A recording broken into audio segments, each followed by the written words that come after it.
Hello everyone, my name's Jack and I'm here to talk about the latest craze in the musical world, Hamilton. If you've been living under a rock for the past month, Hamilton is a Broadway musical that follows the life and achievements of founding father Alexander Hamilton. Now, as someone who just adores both music and history, I have been absolutely obsessed with the musical since I first saw it. Hamilton, of course, is a work of fiction, and even though creator Lin-Manuel Miranda has stated that he tried to be as accurate as possible, there are certain liberties and changes that were made to the story of Alexander Hamilton. So I figured, as a pretty big history buff, I would like to take a dive into the history that is discussed within the musical in an attempt to paint a nice clear picture for everybody.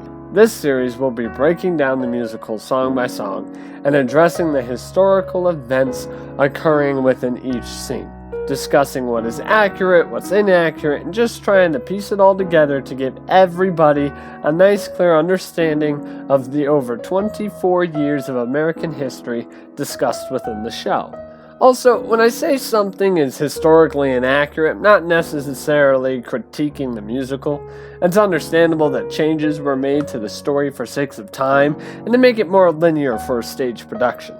Just because something is inaccurate doesn't make it bad. Now, without further ado, let's dive into the very first song of the show, Alexander Hamilton. I recommend going and listening to the song and then coming back and listening to my thoughts.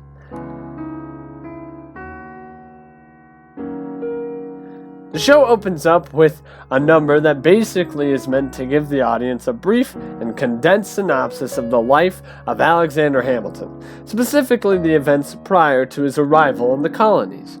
We, as the audience, are told that Alexander was born to nothing in a non-specified spot in the Caribbean as a bastard son to a whore and a Scotsman, and had a pretty rough childhood.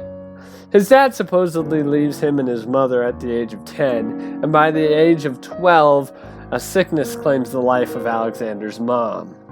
He then moves in with a cousin who unfortunately takes their own life. There's a mention of a hurricane in his younger years, which inspires him to work hard and make his way to America. We're told that Alexander clerks for a landlord and traded goods and is eventually put in charge of a trading charter. He also spends time trading sugarcane and rum and anything else that he can afford.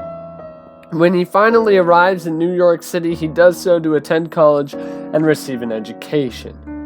Now, the song also briefly summarizes his relationships with other characters such as the Schuyler sisters, George Washington, Aaron Burr, but they're all introduced in later songs, so we'll discuss them in later episodes. The basic summary of the first song of the play, Alexander Hamilton, is that an orphan left with nothing works hard at trading and writing and builds a reputation for himself to get to New York City to attend college.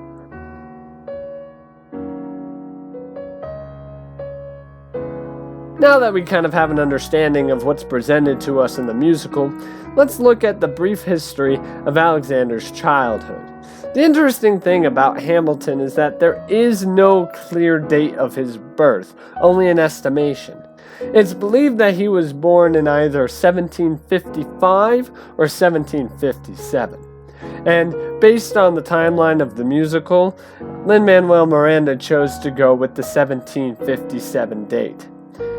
Hamilton was born on a small island in the West Indies called Nevis to a Scotsman named James Hamilton and a woman by the name of Rachel Fawcett Lavienne, which I probably didn't pronounce correctly. Though born in Nevis, Hamilton grew up in St. Croix. His father leaves him and his mother in 1765, like the musical suggests, and a fever takes Rachel's life 2 years later in 1767. However, Alexander also had a brother the musical does not mention, named after his father, James Hamilton. James was born in 1753. After the death of their mother, the two brothers moved in with a cousin, who, unfortunately, like the musical suggests, takes their own life only 18 months after the death of Hamilton's mother. The orphaned boys both seek out employment on their own. Alexander becomes a clerk for a firm by the name of Beekman and Kruger, and James becomes an apprentice to a carpenter. When the musical states that Hamilton was placed in charge of a trading charter, it is referring to him being in charge of charting the horses for ships carrying goods for the firm. The ships also carried slaves, which is also alluded in the song as well. Clerking for Beekman and Kruger gives Hamilton a great knowledge of trade and finances that he eventually builds on and helps when he becomes Secretary of Treasury. In 1772, a hurricane absolutely devastates the island of St. Croix. Hamilton writes about the terrors of this event, which attracts the attention of powerful businessmen, eventually getting him on a ship to Boston. He arrives in New York in 1775 to attend Kingston College. Now, there isn't much in the intro song that is necessarily inaccurate.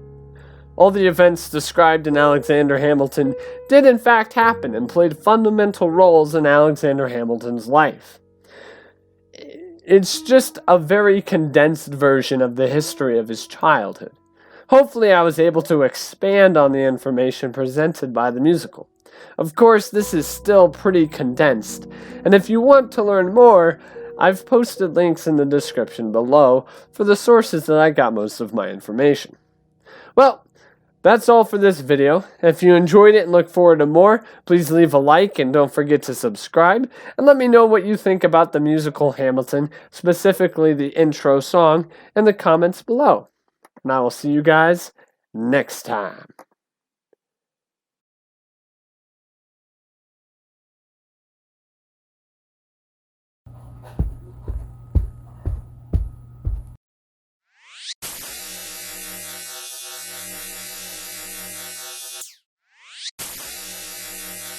Alexander Hamilton.